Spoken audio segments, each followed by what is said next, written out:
চুলায় রান্না করছি মুরগির মাংস, হাঁড়িতে রান্না করছি রুই মাছের ডিম,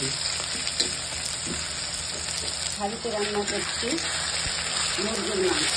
মশলাটা আগে কষিয়ে নিচ্ছি, এরপরে মাংসটা দিয়ে দিব। একইভাবে পেঁয়াজটা কষিয়ে নিচ্ছি, তারপরে রুই মাছের ডিম দিয়ে দিব।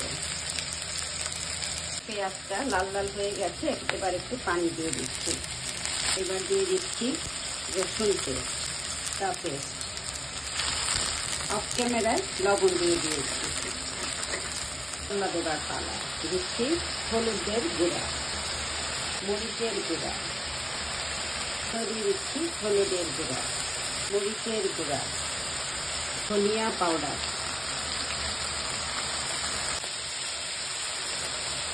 আমার দুই তরকারি একসাথে রান্না হচ্ছে।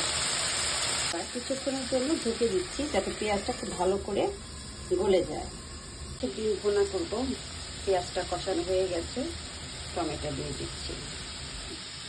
পানিতে ভাপানো রুই মাছের ডিম, রুই মাছের ডিমকে আমি আগে গরম পানি দিয়ে ফুটিয়ে নিয়েছি, তারপরে ধুয়ে রেখে দিয়েছি। এবার মশলার মধ্যে দিয়ে দিলাম।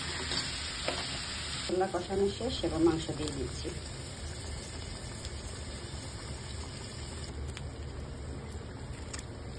এখন দিচ্ছি অফ ক্যামেরায় আমি গরম মশলা দিয়ে দিয়েছি, এখন আবার একটু গরম মশলা পাউডার দিচ্ছি। চুলে দুই তরকারি হচ্ছে, চিকেনটাকে এখন আমি ঢেকে দিচ্ছি কিছুক্ষণের জন্য। রুই মাছের ডিমের মধ্যে আমি একটু লেবু দিয়ে দিচ্ছি। দুই চুলায় আমার দুই তরকারি হচ্ছে, এক চুলায় হচ্ছে চিকেন আর এক চুলায় হচ্ছে রুই মাছের ডিম। এই হচ্ছে আজকে আমার দুপুরের মেনু। রুই মাছের ডিমটাকে আমি ভেঙে দিলাম।